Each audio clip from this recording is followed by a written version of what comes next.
Welcome, everyone. I'm Penny Lewis, the Executive Director of the Ecological Landscape Alliance, and I'll be the moderator for today's webinar, The Challenges and Complexities of Ecological Gardens, a 5-year journal of discoveries. This is part of the Focus on Sustainability webinar series developed by a group of organizations known for their quality ecological education. The regional groups are the Ecological Landscape Alliance, the Chesapeake Conservation Landscaping Council, Deep Roots Kansas City, Rescape California, and the American Public Gardens Association. And now I'd like to introduce our presenter, Lori Silvia. Lori has an academic background in both art and landscape design and adds to these science and intuition to inform her design vision. She's been a landscape designer and gardener at the St. George's School in Rhode Island since 2008, creating LEED certified ecological designs for the newly built Hill Library and Academic Center, and has renovated nearly every corner of the campus landscape. Lori is dedicated to experiential learning and lectures to students and the greater community. Welcome, Lori. Thank you, Penny. Hi, everyone. Thank you for joining me today, and thanks to the Ecological Landscape Alliance for hosting. You can find them at ecolandscaping.org. And I wanted to remind everybody about the annual plant conference on December 4th, and you can register for that on the website. And so all of this is my own photography. It won't be in chronological order because I'm trying to discuss different topics. But my ego wants me to show you all the perfect pictures, but this is not a presentation about perfection. It's actually about the challenges and complexities. I plan on taking you through a photographic story, a history of place, my thought process and work, the challenges and complexities, as well as the philosophical ideas and successes. It's long, but I will get to the nitty-gritty by the end and stay to answer as many questions as you have. St. George's School was founded in 1896 by Reverend John Byron Diamond, moved from Cliff Ave in Newport, Rhode Island, to its current location in Middletown, Rhode Island in 1900, where Old School was built, and was open for classes to young men in 1901. Letters of recommendations for the campus between Mr. Diamond and Frederick Law Olmsted exist, although Mr. Diamond and Mr. Olmsted did not agree on the approach to the school. But several centenarian trees that Olmsted recommended still stand in place. Also, landscape architect Charles Adams Platt provided a campus plan in 1908 that was never implemented. There is always an ongoing conversation about the development of campus to embrace history with the practicality of modern needs, and it's a fine line. The Gothic-style Episcopal chapel, seen from all over Aquidneck Island, was built in 1928 and financed by John Nicholas Brown and designed by Ralph Adams Cram. St. George's is a co-ed boarding school for grades 9 through 12, with approximately 380 national and international students with a rigorous college prep academics, required art, music, religion, and a mandatory 3-sport curriculum 6 days a week with a tuition higher than an Ivy League school. I'm very fortunate my daughter attended and graduated from St. George's in 2013, where her biggest fear in high school was having someone see me talking to the worms. I ended up in this industry kind of by fault. I had lost my job and ended up in the nursery business. And now I'm the first professional in this position here since 2008, after being in the nursery business for 6 years while I was encouraged to gain my master's at the Landscape Institute. I started with a mission to do what is right for the plants. I have a unique year-round position at the school and wear many hats and flow between my roles, alone as the only gardener responsible for the entire 125-acre campus, including design, planters and planting, day-to-day maintenance as part of the ground staff, and I'm the only woman of 16 in the facilities department. I'm a strategic partner and research associate for the Director of Operations, and I write many reports for him. My favorite part, however, is working with students as a guest teacher in the classroom and with student interns and hosting community service projects so I can put tools in their hands and give them a taste of what hard physical labor is like.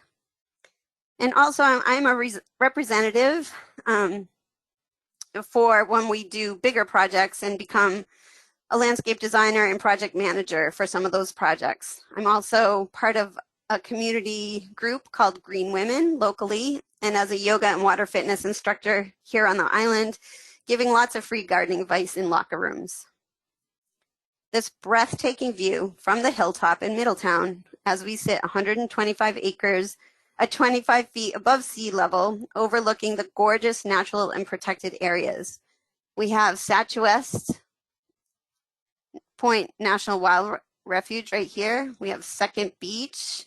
We have the dunes. We have 2 ponds. Third Beach and Sakonnet River are here. This is Norman Bird Sanctuary, which is protected lands. And then there's private estates around that area.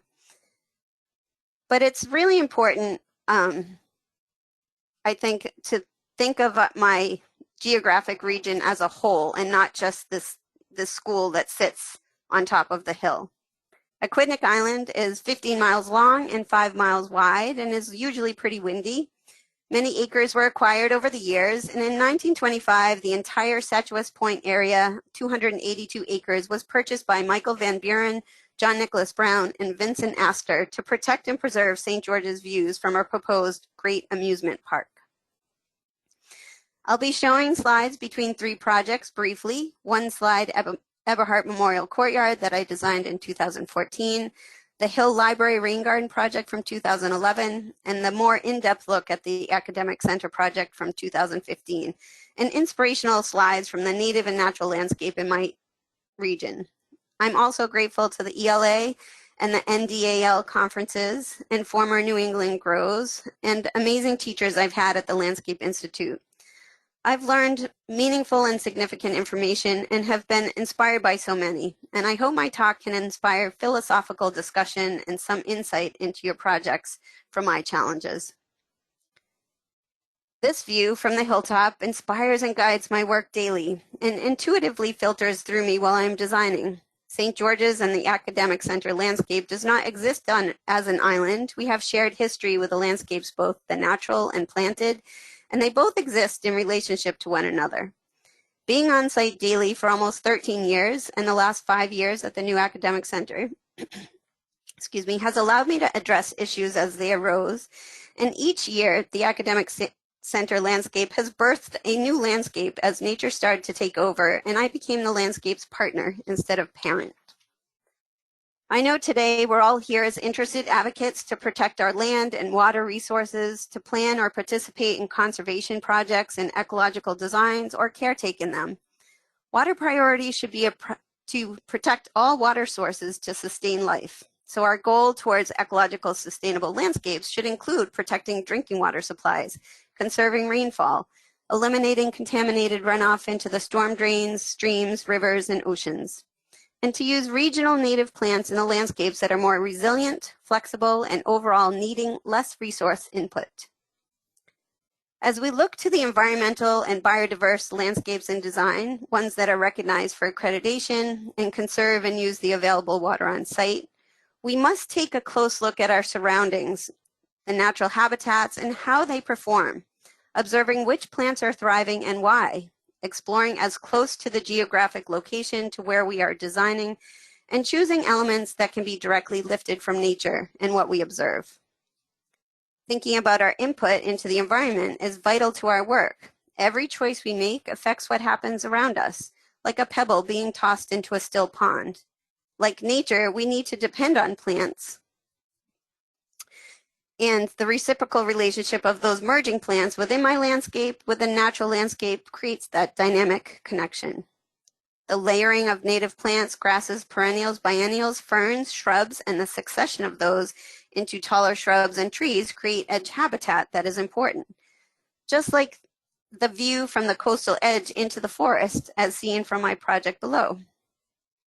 We know when plants merge, intermingle, and cover the surface area of the soil, it provides its own shade, water retention, erosion control, and creates a living and sustainable mulch.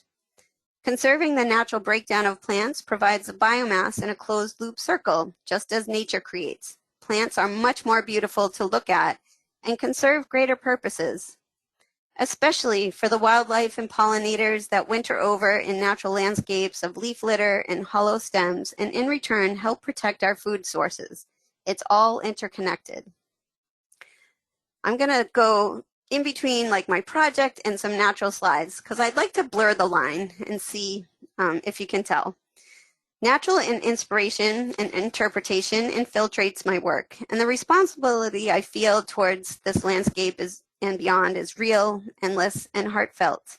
This started as a young child playing all day in nature, and now I am an advocate for getting away from the office work environment, opening the senses while exploring natural areas, opening the doorways to that reconnection to the earth.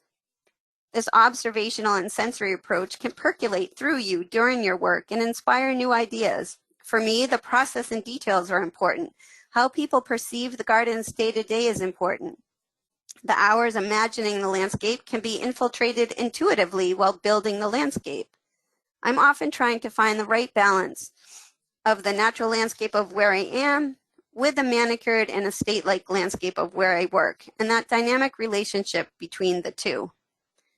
Nature is a force I have to embrace, and nothing feels certain when the climate is changing, and it can be humbling.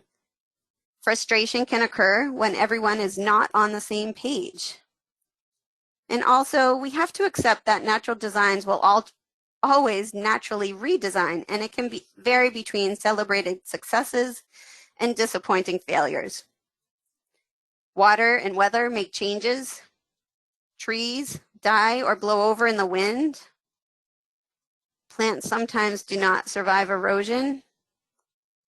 And native plant seeds can escape to areas you do not want.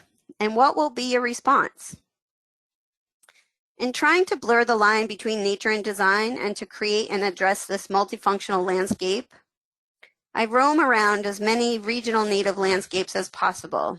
I observe plants in their natural habitat and placement, where and how they are growing, and in which plant communities, and try to interpret that into my own landscapes, and then what happens in all seasons.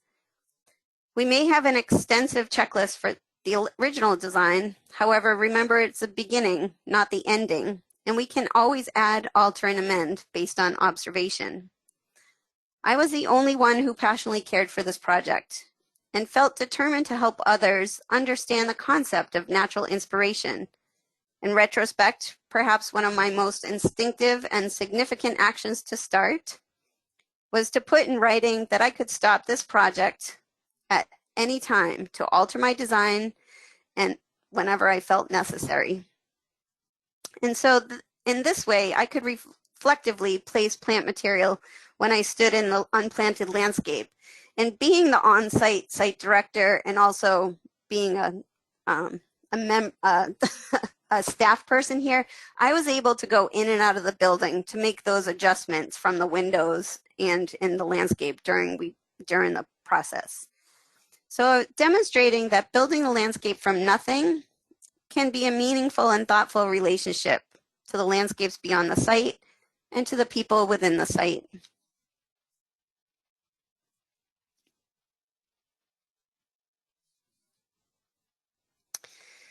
For myself, I'm working in an estate-like setting where order, control, and manicured landscapes are the norm and where the perfection aesthetic is often expected. Nature and naturalistic designs are neither perfect, controlled, nor highly manicured, and what looks like chaos can be perfect harmony. Seasonal evolution can change the garden month by month and also year to year, so designing in plant succession has challenges to support wildlife in all seasons, especially in how we view the gardens in New England during the winter season. Plant it and forget it does not often work either when it comes to editing and maintaining these projects successfully. It takes time to nurture the right balance between intervention and natural occurrence. Collectively, we need to change the way we think about, talk about, create and maintain landscapes and use techniques that honor natural systems. From my observations, there are many landscape companies that are not informed and homeowners that are generally unaware that these sterile and chemical landscapes are having a negative environmental impact. Even when scientific knowledge and current information is at everyone's fingertips, there is resistance to change. Where is the water going from our downspouts, off our impermeable contaminated surfaces, our giant chemically treated lawns, and off our mulch mountains and tree suffocating mulch volcanoes?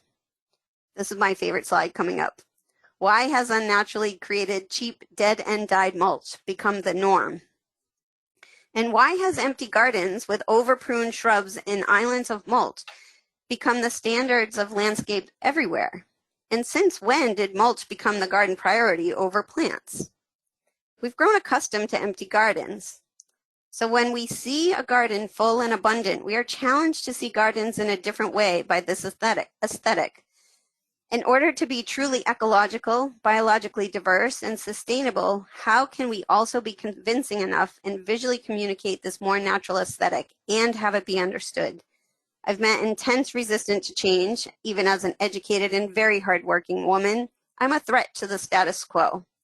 We need to recruit and train more interested young people, and if you know someone young that could be good at this, tell them.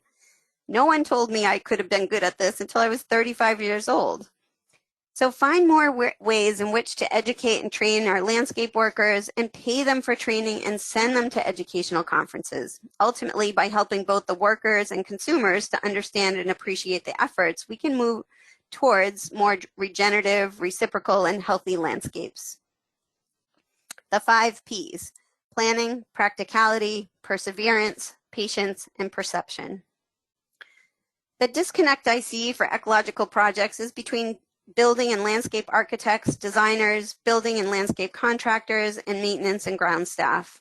Everyone needs to be equally engaged and educated. How can projects be successfully planned and executed from behind a computer without seeing and being inspired by the site and its surroundings, and without an understanding of the place or of regional plant knowledge? Native plants have specific niches, and this matters. One favorite plant combination does not fit all projects, or even every part of the same project. Often contractors are working under time constraints and on top of each other and for profit. If no one is regulating timing or supervising workers as instructed, they will follow a paper plan without on-site input. And without you having that eye, adjustments in physical placements of plants, shrubs, and trees may not be responsive to the surroundings and become partly installer guesswork, or even be a liability to one another.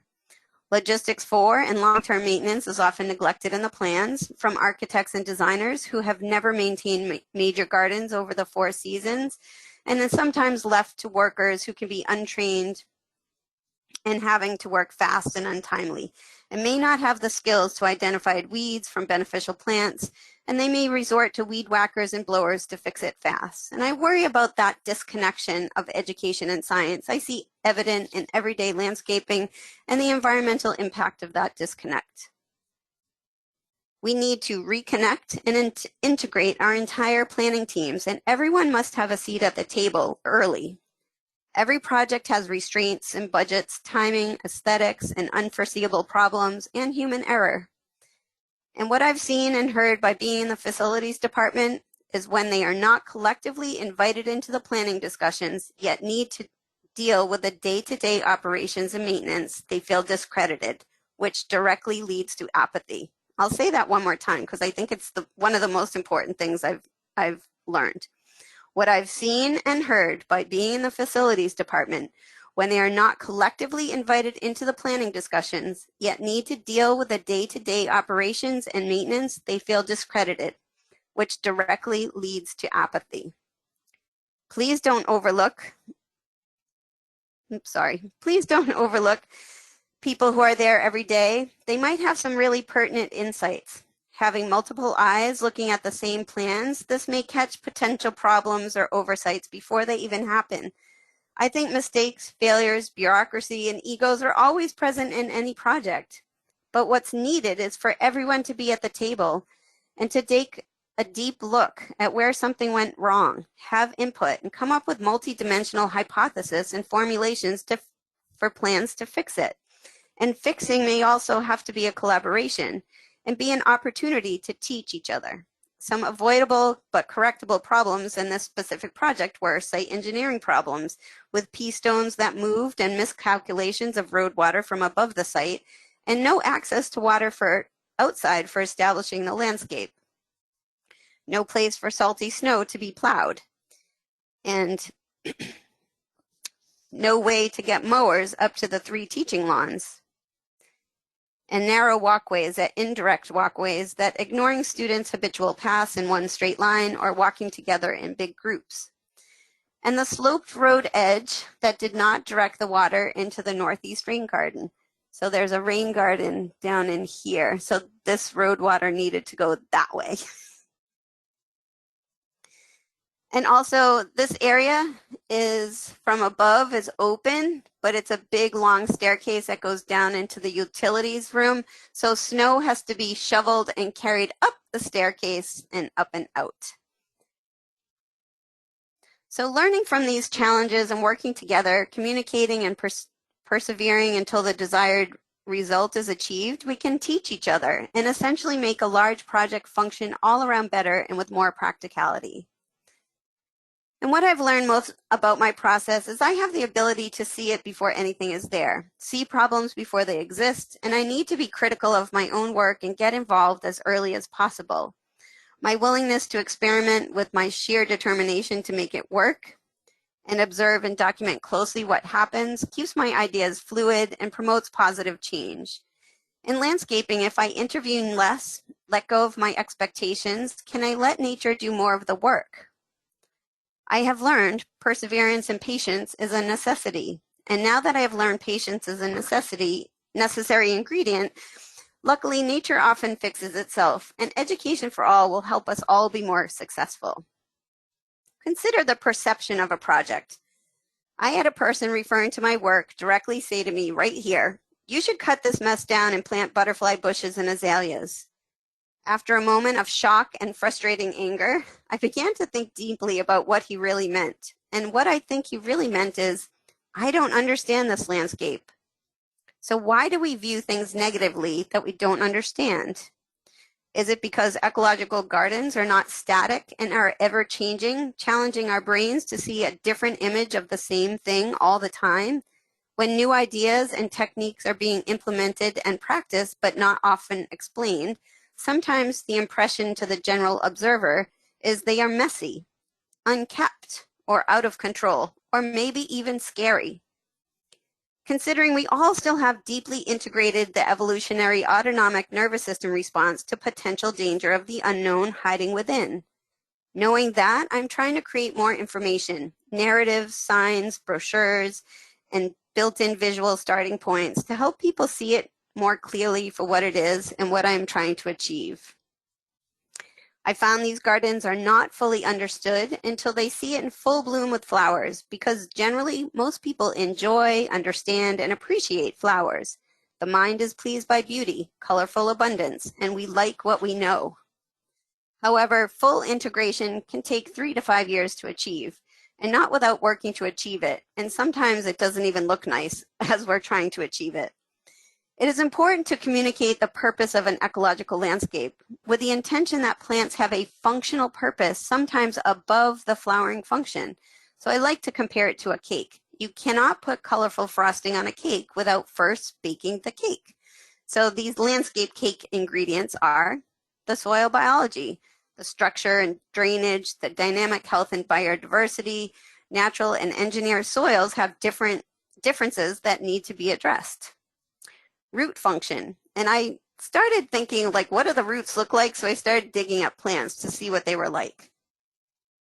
So they intermingle, they conserve water, but how do they stabilize the landscape variables? And then we have plant purpose, the benefits, the structure, the height, the spread, the mass, the integrity, the interaction, the succession. And sometimes it's not obvious before the plants bloom. The fluctuations of weather and seasons. There's seasonal changes, temperature fluctuations, rain and snowfall, sunshine, wind, zones, range, microclimates. But flowers are the icing on the cake. Everyone loves flowers. Color and diversity, food for wildlife, and creating the animation life force of gardens as a living things interact. My first major project here at St. George's was for the landscapes surrounding and the renovation of the Nathaniel P. Hill Library in 2010 and 11, which achieved LEED Gold. There are 4 sides of the gardens with unusual dimensions and restrictions, as well as a 1,600 square foot rain garden where all the rainwater from the library roof is diverted underground into this retention basin. I was also required to submit narratives and plant lists for LEED approval and credit, but at the time could not find any LEED requirements to follow without being a certified LEED landscape architect. So I went looking for information. Some of the most helpful material was from the Chesapeake Bay Watershed Alliance, a 2003 publication I found by the U.S. Fish and Wildlife Service called Native Plants for Wildlife Habitat and Conservation Landscaping. And then with New England Plants Incorporated. And also helpful was this planting chart in the North Creek Nursery catalog that helped me understand. And I also like Brad Lancaster's work, the 8 rainwater harvesting principles. I had no preconceived notions of what it should be and toured other projects, which I found many to be empty or weedy basins because of lack of maintenance. I knew plants needed to withstand high fluctuations of wet and dry and have high functional purpose and hopefully become a pretty tapestry of integrated plants that the community enjoy, but it takes time. To guide the design, I roamed around wetlands, streams, bogs, roadside ditches, and wet meadows for natural inspiration, and I watched how the water moved within the basement before planting and after. I created a beneficial checklist and chose the plants that had the most checks in the boxes. And at the time, it wasn't widely recognized yet, and I was not yet aware that straight native species sometimes had far more benefits to wildlife than native cultivars or nativars, that genetics of designer plants, until I read and learned current research about this. So over the years, I've added, edited, and experimented with other native plants. And I planned originally to have these beautiful sweeps of color plotted with moments of impact. But what I was learning from this project is native plants and some native cultivars migrate to where they want to be, which delightfully messed up my sweeps of color and overall planting plan. But the lesson being, if plants are not happy, they move or they eventually disappear. Plants have migrated out from under the shade of an increasingly dominant Norway maple tree that's seen above on the right. And sometimes my uncontrolled Salix melanostachys. And some other shrubs also grew far too quickly in this engineered soil. But plant height and shade from shrubs and trees create microclimates within the same garden and affect plants around them. But these are the lessons from nature, that opportunity created through human control, adapting to natural selection, the natural losses of making mistakes, and celebrating surprising results. I love fall pictures, so I just thought I'd slip this in. So one lesson is when a beneficial native plant can become opportunistic and become a problem plant, as I found with jewelweed, which moved in by itself, and Patience capensis. I was thrilled that it self-seeded into the rain garden. It's a great teaching plant, silver underwater, a medicinal plant for poison ivy, fun spring-loaded popping seeds, yet now a challenge of size and strength. And because the conditions are so favorable for it, its normal size from its native place of stream banks and wet meadows into something that is like giant bamboo drinking straws times about 10,000 and dominating the plants I really wanted. So taking an experimental and drastic approach in 2018, I weeded out all of them and closely observed the impact of what I've done. And I've watched this rain garden change, diversify. I've watched nature interact. I've found more diversity of insects. I've watched native plants self-seed and thrive. And I took notes of my losses and problems to inform other projects. I'm inspired by influential designers and scientists that bring forth landscaping and design that is more connected, sensitive, and integrated, and feel fortunate and grateful to those who have written profound books and lectured about their work and research.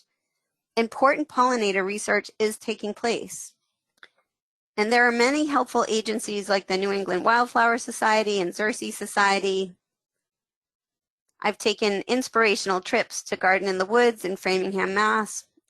I've certified in ecological horticulture with Bill Kaluna at the Coastal Maine Botanical Gardens in Boothbay, Maine. And I've walked the entire acclaimed High Line in New York City. These are amazing achievements in gardens. The aesthetics and creating something beautifully spectacular from something that was ignored, disturbed, or degenerative, something that was not there before. And now people see it, benefit from it, experience it, interact with it, and enjoy it. So I was far more prepared for my 2015 project at the new academic center. However, it was daunting for many reasons, mostly the massive scale of approximately 12,000 square feet of garden space, but also around 4 sides of the building, pretty staggering widths, including swales, steep slopes, 3 rain gardens that I alone would have to maintain. Designed ecological landscapes at any scale have to be multifunctional. They must be native, organic, achieve accreditation, have high wildlife value, benefit all pollinators, maintain and use water on site, have regional identity, be user-friendly, protect and engage the view, engage the viewer, and be beautiful. It makes you want to go, oh, how can I do this? But the next part is a little bit sensitive, and I do not take it lightly. However, I am not the original designer, but I was asked to evaluate the plans for the school. Some of what I found missing in the original planting plan was a connection to our region and campus, protection of the stunning views, winter interest in flowers, and native plant placement with purpose. Also, I found the visual mock-up that they were showing everyone and the actual layout plan did not match. And I was the only one who could verify that by looking at the 2D plans and the plant list. I had a very short time to convince everyone that my different vision, guidance, and care would benefit this project, and my ability to sell this landscape year-round to prospective families looking at comparative school. I acknowledge this was difficult on both ends and is a sensitive topic, but I believe if you see something, you should say something and be able to explain precisely why you feel changes are necessary, and part of my job is to protect the investments of the school. However, despite writing explanations and narratives, new design plans, efforts for collaborations failed, and I understand why. So I'll be using the south side of the academic center for kind of as a case study. When my position changed from evaluator to designer, I took this opportunity seriously to do a meaningful and beautiful project. It is my connection with nature, my connection with space and the people here, which guides me. Quickly, I was developing a new concept, narratives and research, seasonal plant lists, designs, drawings, having meetings, physical plant selection, and to say I felt rushed was an understatement. However, it is in perhaps these times that we can depend on our intuition and our instincts to guide us and let everything you've learned thus far percolate through you. I was educated and passionate. Sometimes I had to pretend to be confident so that I could direct the job. And I was there every day, all day. I set every plant in the landscape.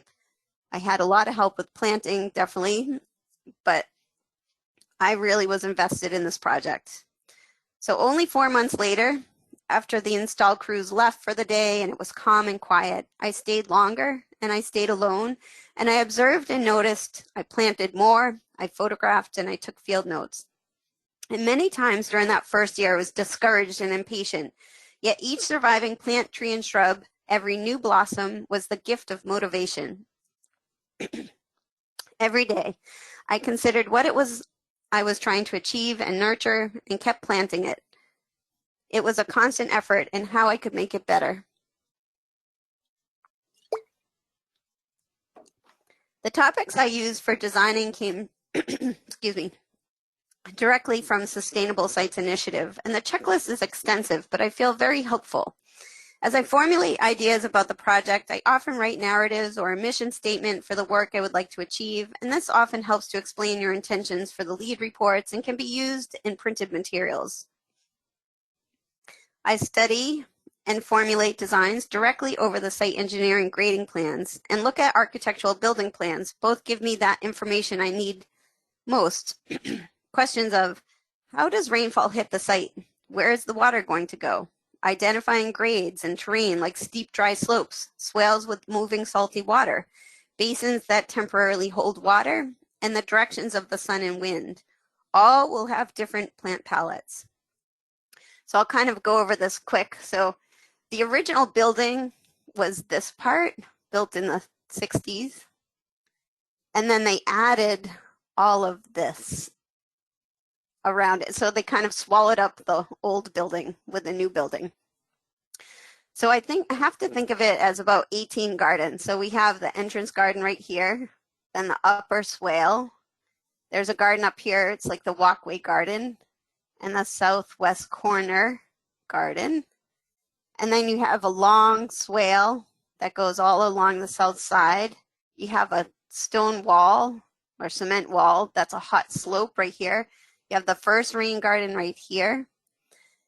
There's more slopes coming down this way and a very steep slope along the east side. So there's like a slope here, a slope here, a slope here. There's a garden up here on the east side. There's another rain garden here in this corner, and then a swale that goes north to south. And then I call this the northeast forest section. This also has an embedded rain garden in it. Then I have the north section. There's a garden up here around electrical boxes that you can't see on the page. There's the north slope garden and the tree area. And then there's the whole west side facade, and it has several windows. So that's how big it is. So it's like, actually, this could be my full-time job.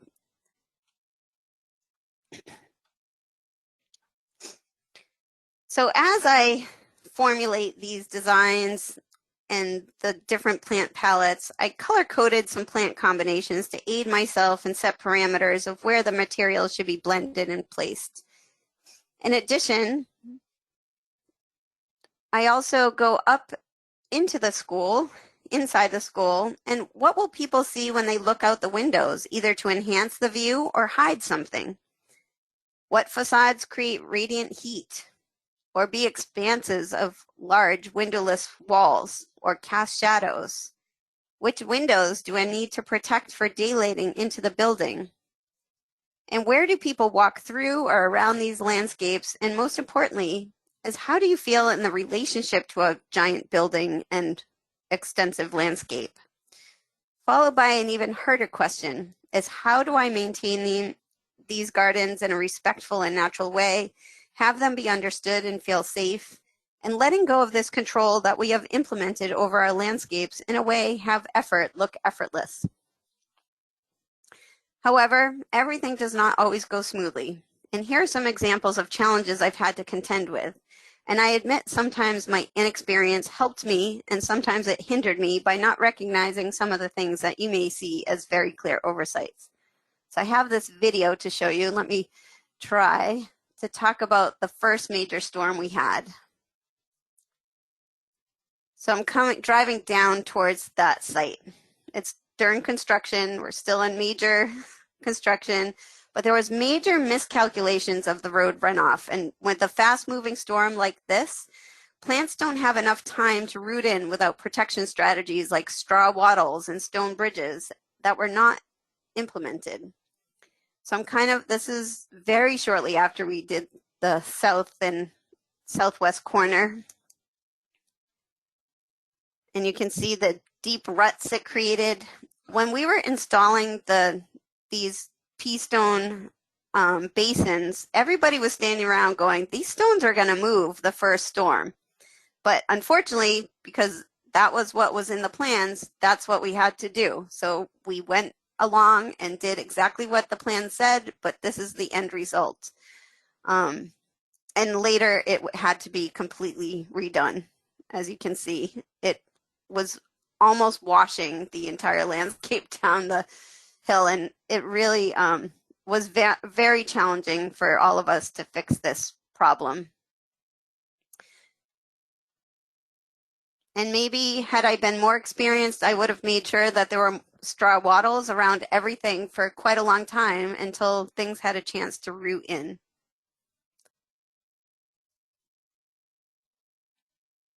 So I'll just go to the end so you can see the washout. So this is the lower southeast corner rain garden area.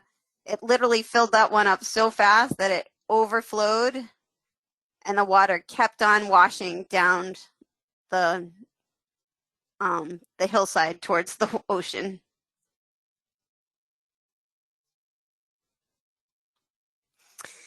And then we have weeds. It's always a challenge to be done early and often, and this truckful is a direct result of that hydro seeding above the landscape that I came into work and found one day.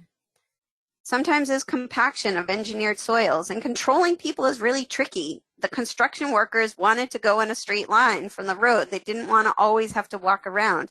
But I also find that students want to go directly in straight lines from their dorm to the building, depending on which direction they're walking from. And so wide paths and direct paths are super important. And we have human problems. We have ice melt that's leaching, and vehicles and pedestrian traffic that run over things. We have snowplow damage and things like hydroseeding above ecological landscape, which is very problematic. We also have problems with wildlife. Voles are my biggest problem, but this is Trilly, my dog that comes to work with me, and she's very helpful at catching voles. I sometimes have rabbit and deer problems, and then occasionally I've walked a skunk across campus so it wouldn't spray anybody and just to make it walk through the campus and into safety down in the wild fields. So here are some strategies for design and maintenance and recommendations based on my successes, observations, and failures. There's a constant flux of balance between the natural and manicured. Even our ecologically planted gardens are still considered cultivated gardens, which will require work, editing, and intervention. Choosing native plants with a criteria list. So the criteria for the south side is that it's the south side, it has a lot of heat, it's windy, has dry, sandy, engineered soil, and I tried to choose specifically Rhode Island and coastal native plants. It has steep, dry slopes along a radiant heat wall. It has a swale of fast-moving water from the road. It has the first rain garden basin, has an overflow into the second swale. It's the main entrance for the building. It's the view to Satchwest and preserved areas. Its main seasons, I find, is spring and fall. We don't have any summer school at my school, so it's mostly spring and fall. I wanted it, obviously, to have wildlife and pollinator value, and I had to figure out which plants were commercially available. And if I'm designing for climate change, it's really important to go on the USDA plants database and confirm the native status of a plant, its range, and its habitat. The range from north to south will be really important because knowing southern plants may become more stable than our northern species as the climate changes. You need to pre-approve any substitutions and your plants from suppliers, both ahead and on-site before installation. Consider the views and how it will be viewed. Is it possible for you to go inside the building and look outside while you're setting landscape materials, especially trees? And plan for succession with the importance of having availability of beneficial plants from cool season grasses and flowers from the early spring into the summer of warm season grasses and flowers, and then the fall flowers, and then the berries and seeds and protective covering through the winter and into late spring. And which seasons is your garden primarily observed? And use tighter planting plans. This is when the students started coming back to schools and people were touring the campus, and I looked at this landscape and I was like, what have I done? It looks awful. And we had a drought right in that summer that we were planting. So I definitely think tighter planting plans and grids and layers to achieve a full soil coverage in 3 to 5 years. Trees and shrubs first, then a selection of perennials in number 1 or quart sizes, followed by filling in with native landscape plugs, which sometimes you can't see in the beginning, and perhaps overseeding with a native blend. Consider the plants that have basal foliage too in winter. And any open space will form a plant community, so weeds can be that interwoven plant community, so you have to monitor carefully. Root structure is important, that interwoven variety of root structure, including taprooted plants and nitrogen-fixing plants that help stabilize the soil. Examine your weeds to see which native plants you are lacking. This one is one of my personal oversights. Queen Anne's lace and mullein indicated that I needed more taproots. Clovers and vetch indicated a need for more nitrogen-fixing plants. And evaluate weeds and wildflowers. Does it add value to the ecosystem it's growing in? Is it native or introduced? Will the plant support pollinators or wildlife? Is it aesthetically pleasing? So yes, I believe Queen Anne's lace, for example, is pleasing, but horseweed is not, even though it's a beneficial weed. Is the growth habit aggressive or dominating? So I weed with a wildflower book, and in the third summer, many more beneficial and unexpected wildflowers appeared in the landscape. So experiment also with cohesion by picking one or two plants that you put on all sides of your building and placing that plant in multiple settings and observing the performance and vitality. These are also lessons, bringing the same plants in from other areas. So, for example, plants that I had outside of the landscape of this academic center, I brought in, like Quercus palustris, Buxus green velvet, Hydrangea arborescens. They were already outside, and I brought some of those inside to kind of tie together the entire campus. But I also took some new plants that I had, and especially Acer rubra, October glory. Not only were they planted within the site, I also planted a few outside of the site.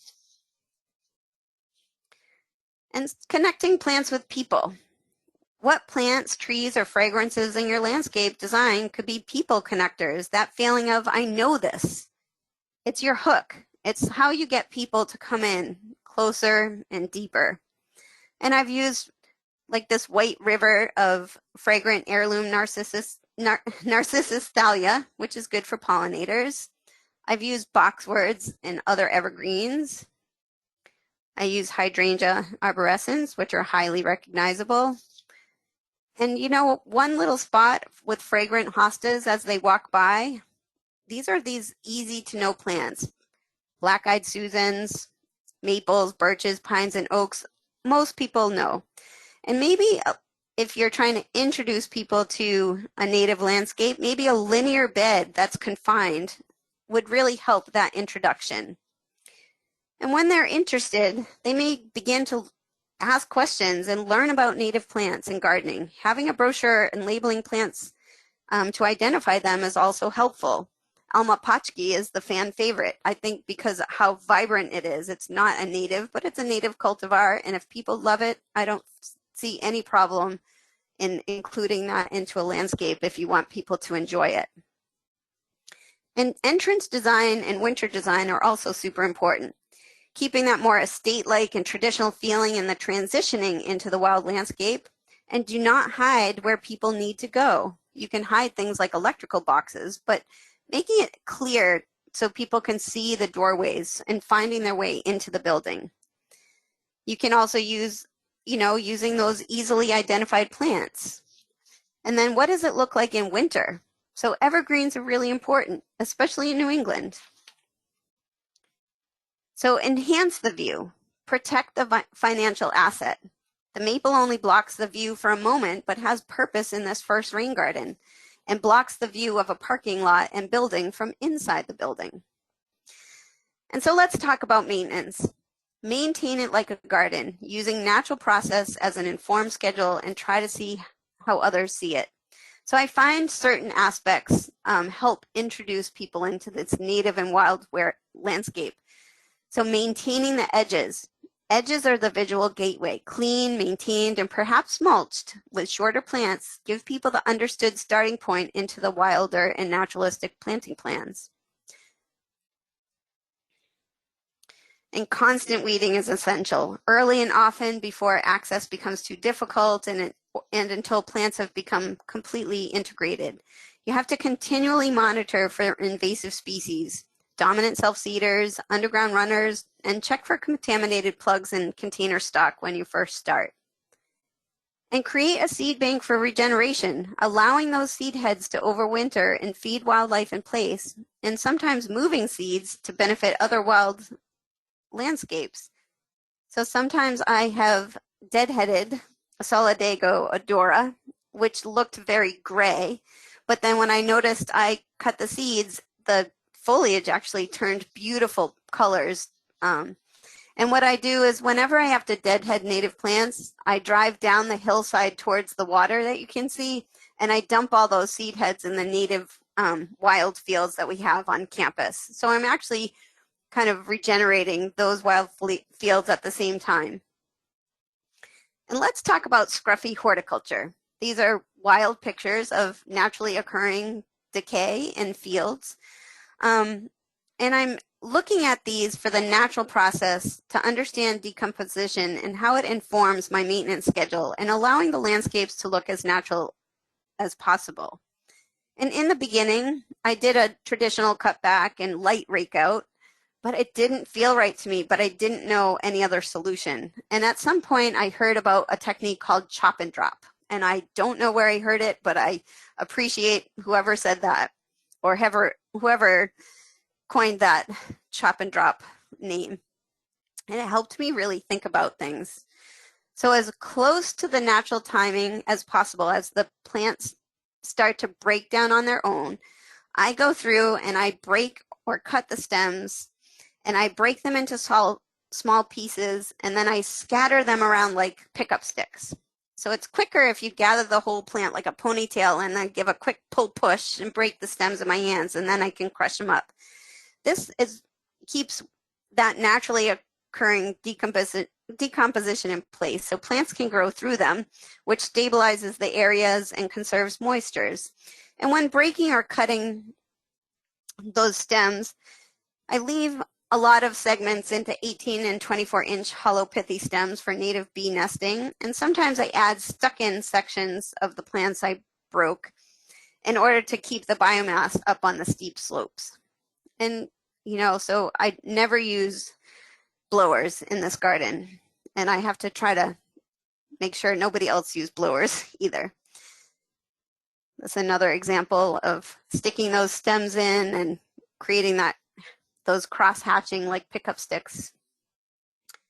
And most of you probably know, leave the leaves. It's an important part of the ecosystem, providing an insulation and protective layer to protect those life cycles of many overwintering and nesting insects, caterpillars, chrysalises, cocoons, and eggs. And once again, no blowers ever. Blowers disturb the important natural and biological layers and beneficial diversity when the soil is blown with hurricane force winds, removing the topsoil. And I applaud the Quiet Communities organization and encourage the use of hands and sharp-tined rakes, which keep the crumbs. Naturalistic pruning. I recommend a 1/3 yearly thinning, not topping, at proper timing for each shrub, especially in engineered soils where growth seems to be sped up. I use nurse logs a lot now for erosion control. I've added them all over the steep slopes and especially on the south side where I've had trouble controlling that erosion from the runoff. And they help with beneficial fungi and pollinator habitat, just like in the woods, when trees fall and stabilize the forest floor and naturally biodegrade, creating beneficial habitats. Keep your fungi. It's helping to create the biodiversity in an engineered soil. Conservation watering for establishment and during times of drought, which this summer was awful. So the timing with the shade, late in the day and early eve to avoid evaporation and giving plants overnight time to absorb. Hand watering, I found with a dram bronze nozzle, creates a vertical heavy drop that goes through the thickly planted gardens and hits the soil hard. And unexpected is I've actually had native plants wilt, and sometimes I have to pre-water before the rain so it can allow more absorption. And remember to use documenting photographs and videos to help you remember. It also can be a way to communicate with site engineers if you have some problems. So Verbena hastata was one of those plants that moved in by itself, which I loved. And so back to the pebble is you, tossed into the pond. That's your landscape projects. And those concentric ripples outward are the environment. In what ways does your design and maintenance benefit and support ecological biodiversity and the health of the environment? What impacts will you make or have in terms of engaging people, providing and protecting pollinators and insects, birds, and wildlife, and enhance the beauty and connection to the place? How far and wide do these ripples project outward? Are you being a good steward, a good teacher? Each project has greater potential to make a difference, and there are so many possibilities. Most importantly, in order to change the way the general population perceives and does not dismiss ecological and naturalistic landscape designs, we need to inspire, to explain, and to educate the purpose and intent and talk about those concentric ripples. And find balance and joy between the natural and cultivated world of ecological gardens and all of the changes, the fluctuations, and those magical moments. I know I planted opportunity, and I know I planted with love. I had to trust from the beginning that both this project and the natural landscapes would teach me if I looked, listened, and felt it. In conclusion, and this is my favorite plant, everybody always asks me, and I thought this was the most interesting and exciting plant that I used in that project. And in conclusion, I've realized that even if I'm only working in one location, primarily I am bringing the vibrancy and dynamic diversity of nature closer into the eyes of the young and impressionable. By bringing nature to the students, I may be pulling them out, widening their view, helping them understand that wild does not equal scary. Even more so, maybe when they look out and beyond, past the learning landscape, they will be inspired, they will recognize that they have seen this before, and maybe they will dare to walk into the natural landscape and see and feel its beauty, and then in return want to protect it. That is my ultimate goal. Thank you so much for your kind attention. You can reach out to me at Lori_Silvia at stgeorges.edu. Once again, a huge thank you to the Ecological Landscape Alliance and the other agencies that are hosting this presentation, and to all the wonderful inspirational presenters I've been fortunate to see. I am inspired by you, and I hope you've enjoyed it. And now I welcome any questions. Oh, that was wonderful, Lori. Thank you so much. Thank you. We do have several questions. First, a comment and a question. Loved your affirmation about mulch. Do you have any tips for helping to dissuade the use of mulch with others that you run across? That's hard. I mean, if you need to use mulch, I definitely find a supplier that has a natural undyed mulch with natural products, including bark and hardwood and stems and sticks, all of it. It's not easy to find. I also do like if you have smaller gardens, I do like the Coast of Maine products. And I don't mulch this landscape at all. I just mulch the entrance edges where people see the most. And then all the rest is just that biomass. But I'm working on it. This year I convinced the school to not use mulch. It was a pandemic year and we didn't have students here until September. So I was able to let the gardens have a breather, and, I had to weed, but, just seeing if we could get the water down deep into the soil and the roots. I think what happens is that we are having two different kinds of storms, either the overabundant storms where the rain falls hard and heavy, or light rainstorms, which actually doesn't even penetrate the mulch. If you're watering gardens, a good way to check, water your gardens, or after rain, dig up the mulch and see if it actually rain made it to the soil and the roots. Okay, which leads us to another question on watering. Did you use irrigation for the first year to get plants established? Nope, it was all hand watering by me. You are a Wonder Woman.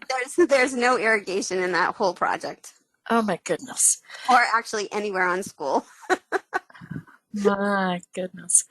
The next is a question from Terry, who says it's interesting that you mentioned Charles Pratt.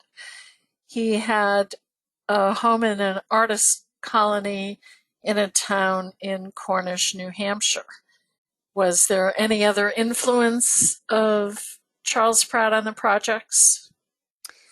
No, we have an extensive archives department, which is excellent because I can go down there a lot of times in winter or rainy day and just look through old yearbooks and old photographs. And we have an archivist who knows where all the old plans for the school are. So I can kind of look around that. But there's some letters back and forth between, Frederick Law Olmsted and Mr. Diamond, who was a head of school at the time of development. But it's just kind of, I think, has evolved over the years. What it depends who's been here, who's some head of schools have love gardens, some have not. Some grounds crew people have love gardens, some have not. So it's really seems to be who's here in place, how things get planted and designed and arranged.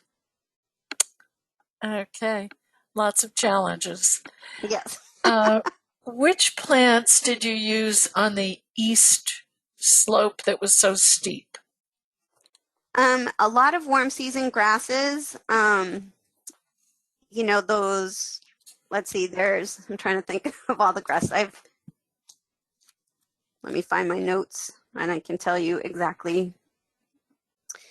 So there is Schizochyrum, Solidago, Asters, Echinacea, the lower slopes, Andropogon, Virginicus, Rudbecca fulgida, sensitive fern, and down at the lower, kind of where it swales, Deschampsia, and a mixture of Eupatorium perfoliatum, Chelone glabra, Monarda fistulosa, Eupatorium, Dubium, and I used Baby Joe just because I knew in the other project that I didn't want that tall Eupatorium. But that's kind of changed. I see plants that are kind of migrating up the hill or down the hill, and that's been interesting. I'm still working on that, trying to figure out where plants and succession are arranging because it seems to change every year. So I have to kind of reevaluate every year. Excellent. I hope the program was recorded is a comment that several people made.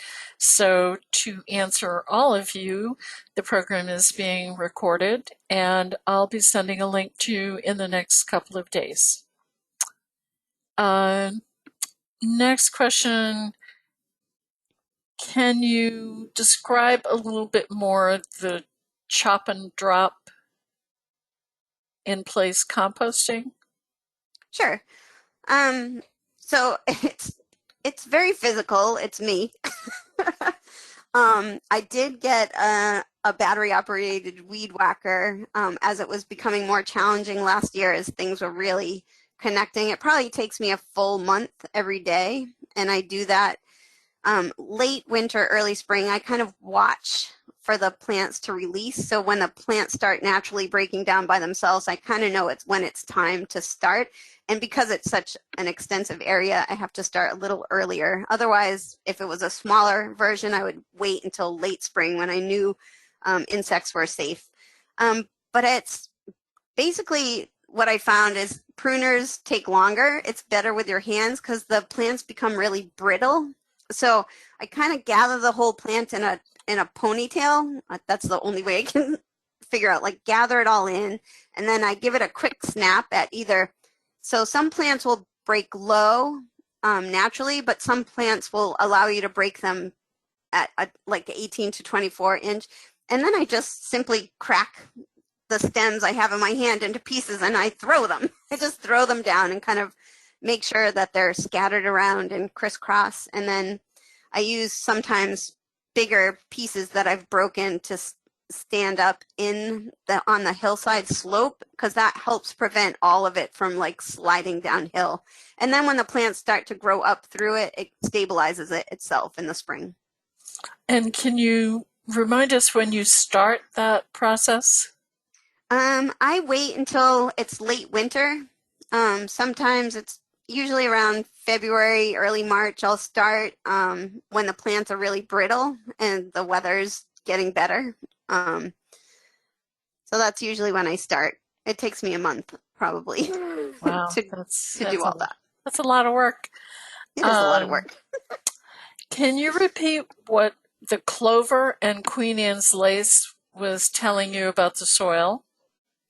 Oh, so Queen Anne's lace has a deep taproot, and I actually did not originally plant taprooted plants. It was I wish somebody, and if somebody wants to write a book, like looking at the roots of native plants would be really helpful, because then you can figure out, like, you can not only take your plant choices, but then figure out root choices and see, if there's wide reaching roots or deep reaching roots or tap rooted roots or nitrogen fixing roots. So clover and vetch, of course, pointed out that I did not have enough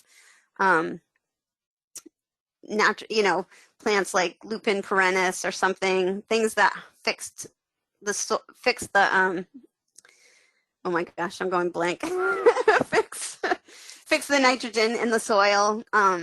So I'm still working on that, is adding plants to address those issues that I found.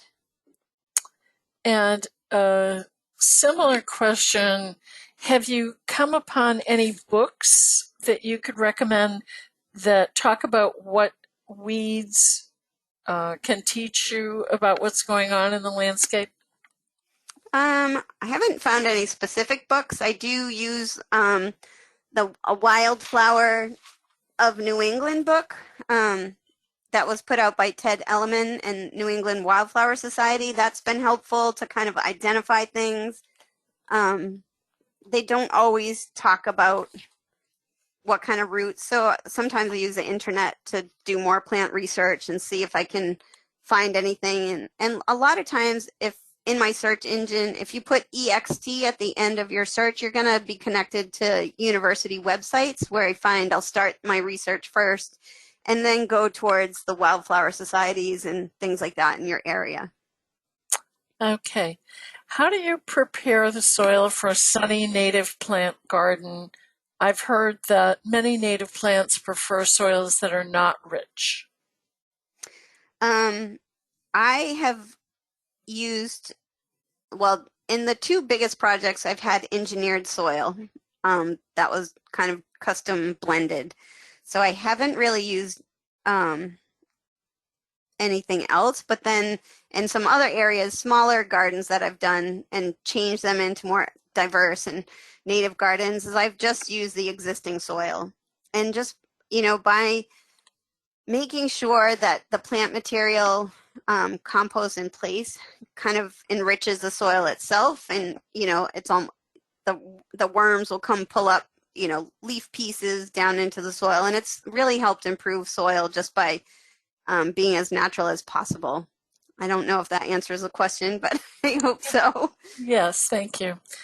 Can you explain how you won over the staff resisting your designs, or did you just reach a point where your project had to move ahead to meet schedules? Both. So, when I was first evaluating the landscape architect, the site engineering, and the plant list, and all of that, as I was finding some discrepancies, and I was making the assumption that perhaps that designer had not been here before to campus. They hadn't looked at how people walk from the dorms. They haven't seen the circulation of a campus. They didn't come see the view. And that's what was true. So I was writing narratives and expectations, but also had just started writing about what plants I'd rather see, because the plant palette was pretty basic and it was used on every side of the building, which I didn't feel like went with all the different variables. We had, rain gardens and slopes and swales and entrance areas.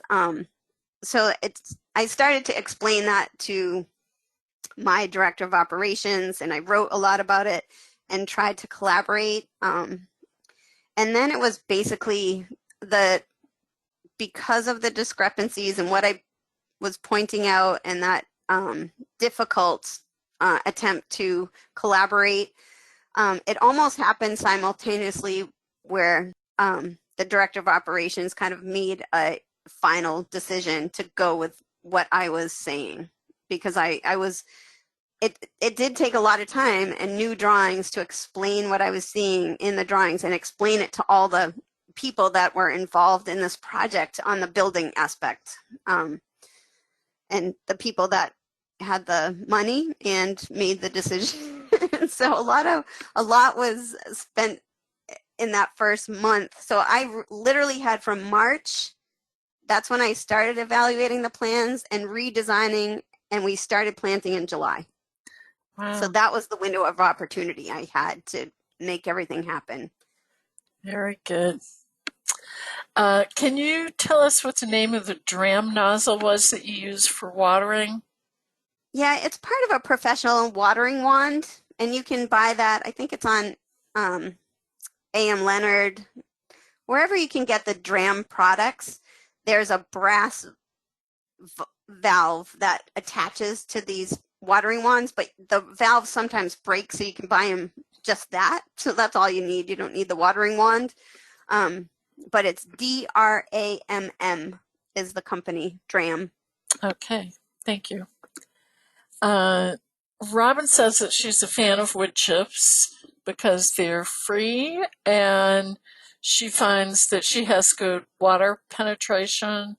They also had a very severe drought in Connecticut on the coast this year, and she did not water any established in-ground shrubs or perennials. And she was curious if you had ever used wood chips.